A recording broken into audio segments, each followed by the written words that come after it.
नमस्कार मित्रों, मैं पंडित श्रीनिवास शर्मा वेद गैस्ट्रोलॉजी विभाग संस्थान में तहे दिल से आप सभी दर्शकों का स्वागत करता हूं। आज आप सभी के बीच में एक नए विषय को लेकर उपस्थित हूं। जिज्ञासा बनी हुई थी आपसे चर्चा करूं। मैं पहले वीडियो में बता चुका हूं कि देवगुरु बृहस्पति 2 जून 2026 से जल तत्व की राशि कर्क में गोचर कर रहे हैं।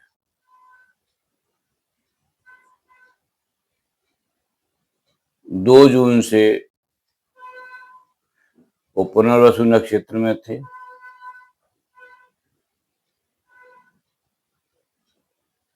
18 जून से 18 नवंबर तक देवगुरु बृहस्पति पुष्य नक्षत्र में रहे। पुष्य नक्षत्र शनि का नक्षत्र है, आप सभी जानते हैं। 27 नक्षत्र में सबसे ज्यादा पावरफुल, सबसे ज्यादा महत्वपूर्ण अगर नक्षत्र है तो उसका नाम पुष्य नक्षत्र है, क्योंकि इस नक्षत्र के जो देवता हैं स्वयं देवगुरु बृहस्पति हैं। ये नक्षत्र का जो स्वभाव है बाणों से भरा हुआ तर्कस है, जो हमारे ज्ञान गहराई का प्रतीक है। यानी जैसे एक वीर तर्कस लेके जब दोनों तड़ता है तो शत्रु को परास्त करने के लिए तत्पर हो जाता है, तो हमारी तत्परता जागृतता का प्रतीक है। अधोमुख है, यानी जो ऊपर को देख कर चलता है। पुष्य नक्षत्र जो अधोमुखी नक्षत्र है।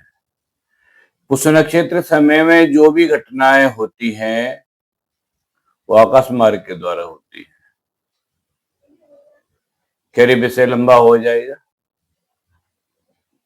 मैं जिसके लिए उपस्थित हूँ, आज 19 तारीख है, 19 अगस्त।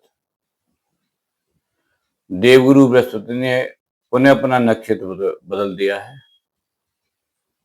अब वो अश्लेष नक्षत्र में रात को 3:50 से, यानी 19 तारीख को 3:50 से अश्लेष नक्षत्र में प्रवेश कर चुके हैं,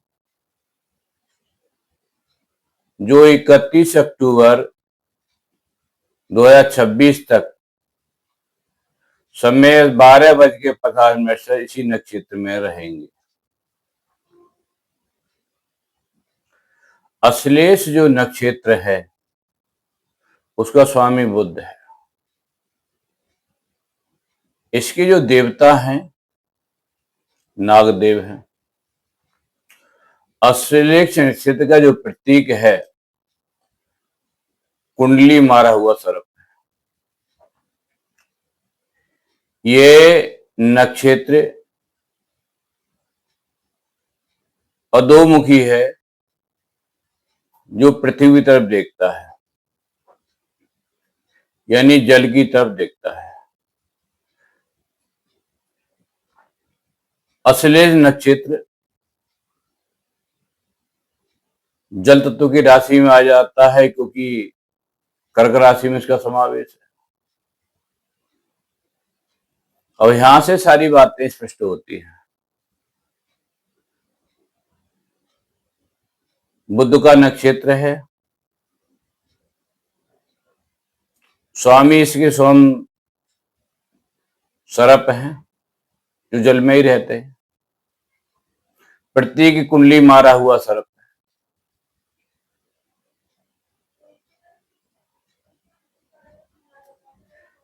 अधोमुखी ये जो पृथ्वी तरफ देखता है। तो 19 अगस्त से ये सब प्रभाव बढ़ जाएंगे।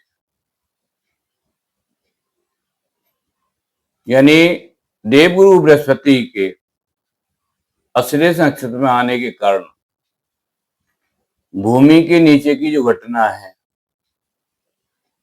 बढ़ जाएंगी। अभी तक जो भूकंप वगैरह आए हैं, सुनामी आई, जहां भी आई है,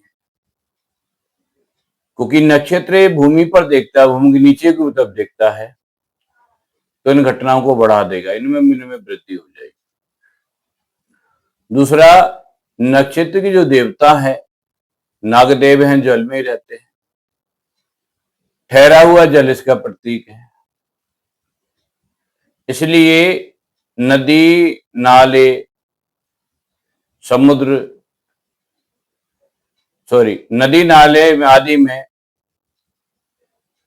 काफी उफान होगा, और ठहरा हुआ जल जहां भी समुद्र वगैरह है उनमें भी गतिशीलता होगी। यानी इस नक्षत्र के प्रभाव के कारण सुनामी आने की संभावना बढ़ जाएगी। इसके साथ साथ जो इसके देवता है नागदेव, स्वयं विषैले जीव है, इसलिए 19 अगस्त से लेकर 31 अक्टूबर तक जो जहरीले जीव है, विषैले जीव है, उनमें बहुलता हो जाएगी, यानी उनका प्रभाव भी बढ़ जाएगा, इसलिए बच के रहने की जरूरत है।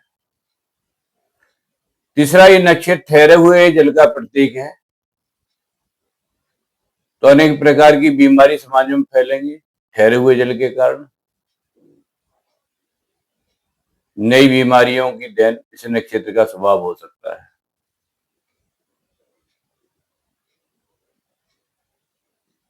बुध मौसम का कारक ग्रह है, इसलिए मौसम बदलेगा, बारिश बड़े पैमाने पे होगी, नदियां जलाल उस पर जल पे होंगी, अपनी सीमाएं लाग रही होंगी।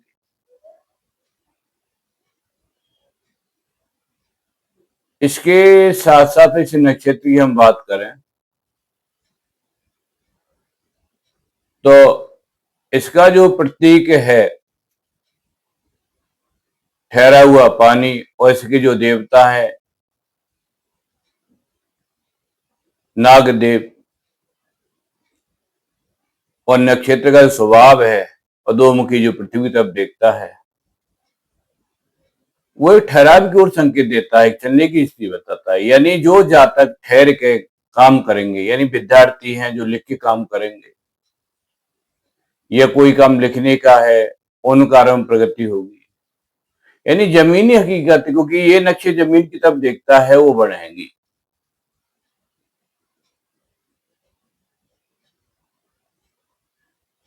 तो इसलिए इस नक्षत्र के स्वाभाविक कारण प्राकृतिक आपदाओं के खतरे बढ़ सकते हैं, समाज में नई बीमारी भी आ सकती है, और विषैले जीव है उनका प्रभाव बढ़ सकता है।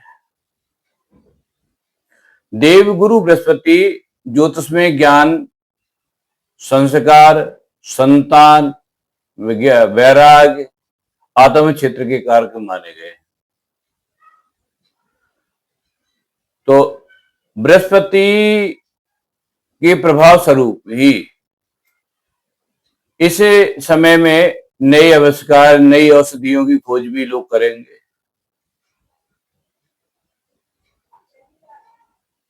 दूसरा यह है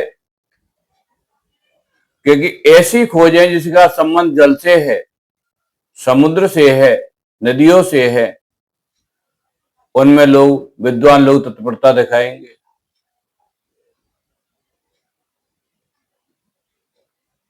नदियों की जो सीमा है उनका विस्तार होगा, समुद्र के रहने वाले जीव हैं वो सुखी होंगे, जल तत्व की राशि से संबंध होने के कारण जो वैज्ञानिक लोग हैं, बुद्धिजीवी लोग हैं, गहन शोध में रहेंगे, तो ये गतिविधि चलती रहेंगी। नक्षत्र के स्वरूप ही लोग प्रकृति में उसका असर दिखाई देगा। बृहस्पति के बारे में ज्योतिष की यह मान्यता है कि बृहस्पति जिन भावों को देखते हैं वहां पर वृद्धि करते हैं। जिस भाव में बैठे होते हैं उस घर का विनाश करते हैं, वहां पर दुख कष्ट होता है। यानी बृहस्पति की दृष्टि में अमृत होता है। अभी देवगुरु बृहस्पति अपनी नवी दृष्टि से शनि को देख रहे हैं, जो स्वयं ही जल तत्व की राशि में मीन में है और बुध के नक्षत्र में है। ध्यान दें आप इस बात पर। देवगुरु बृहस्पति भी 19 अगस्त से लेकर 31 अक्टूबर तक बुध के नक्षत्र में है। शनि देव भी जल तत्व की राशि में, मीन राशि में, जो अंतिम राशि है कालपुरुष कुंडली की, उसके अंतिम नक्षत्र रेवती में है, जो बुध का नक्षत्र है। ये बड़े पैमाने पर प्रकृति में बदलाव का संकेत देते हैं, जिसका संबंध जल से हो, गहरे जल से हो। इसलिए समुद्र के अंदर ठहरे हुए जल हैं जिन्हें कहा जाता है, उनके अंदर बहुत बड़े बदलाव के संकेत हैं। पृथ्वी के अंदर जो जल तत्व है, जो ठहरा हुआ जल है, उसमें बदलाव के संकेत है। तेज हवाएं चलने के संकेत हैं। मौसम के बदलते प्रभाव के कारण अनेक प्रकार की बीमारी आने के संकेत हैं। तो मित्रों, मेरा आपसे आग्रह है कि देवगुरु बृहस्पति 31 अक्टूबर तक 12:50 तक इसी नक्षत्र में रहेंगे। तो आप गहरे जल से दूर रहें। समुद्र में स्नान वगैरह करते समय सावधानी बरतें।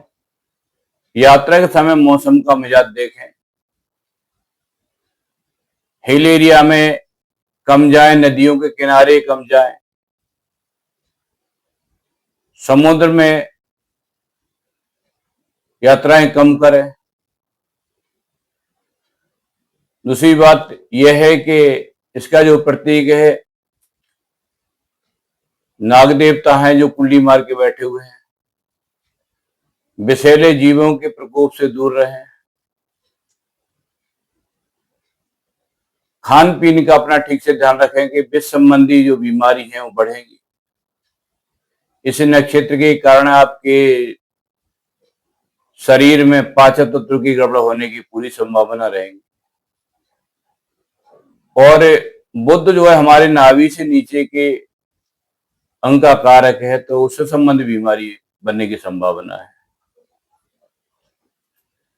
जिन जातकों की कुंडली में बुध कमजोर है, वो अपनी वाणी पर संयम रखें और भगवान विष्णु की पूजा करें, नाग पूजन करें, क्योंकि नाग इसके देवता हैं।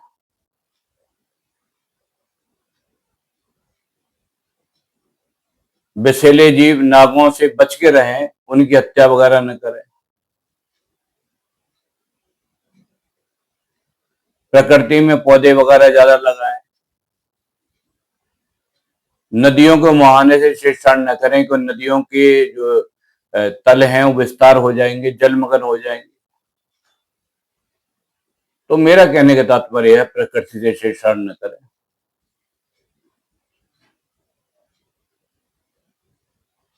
क्योंकि अब जो मूवमेंट, हलचल जो होनी है जल के माध्यम से, गहरे जल के माध्यम से होनी है,